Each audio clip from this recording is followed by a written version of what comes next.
বুখারী মুসলিমের হাদিসে আয়েশা রাদিয়াল্লাহু তাআলা আনহা বলেন, বানাহু মসজিদান, রাসূলুল্লাহ সাল্লাল্লাহু আলাইহি ওয়াসাল্লাম সেখানে একটি মসজিদ নির্মাণ করলেন।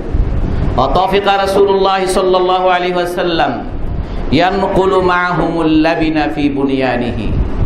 আর রাসূলুল্লাহ সাল্লাল্লাহু আলাইহি ওয়াসাল্লাম তিনি অন্যান্য শ্রমিকদের সাথে, অন্যান্য লোকদের সাথে, নির্মাণ কর্মচারীদের সাথে, নির্মাণ শ্রমিকদের সাথেও তিনি ইট এবং খুঁটি টুটি যেগুলো আছে সেগুলো তিনি নিজের মাথায় বা কোমরে করে তিনি বহন করেছেন। বুখারী মুসলিমের হাদিস, আয়েশা রাদিয়াল্লাহু আনহা বলছেন।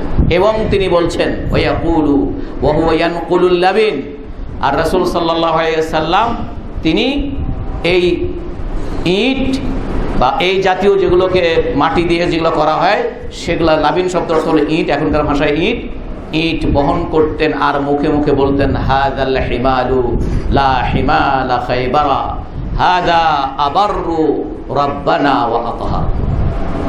তিনি বইছেন, বহন করছেন, আর এই কবিতার এই শব্দ তিনি বলছেন যে এই বুঝের চাইতে, এই বোঝার চাইতে আর কোনো বোঝা উত্তম নাই। হে আমাদের রব, এটাই হচ্ছে পবিত্র, এটাই হচ্ছে সবচেয়ে ভালো কাজ।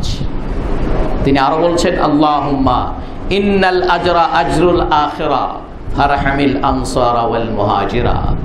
হে আল্লাহ, এই যে কাজ করছি এই কাজের পারিশ্রমিক, সর্বোত্তম পারিশ্রমিক হচ্ছে পরকালের পারিশ্রমিক। হে আল্লাহ, তুমি আনসার আর মুহাজিরদের প্রতি রহম করো।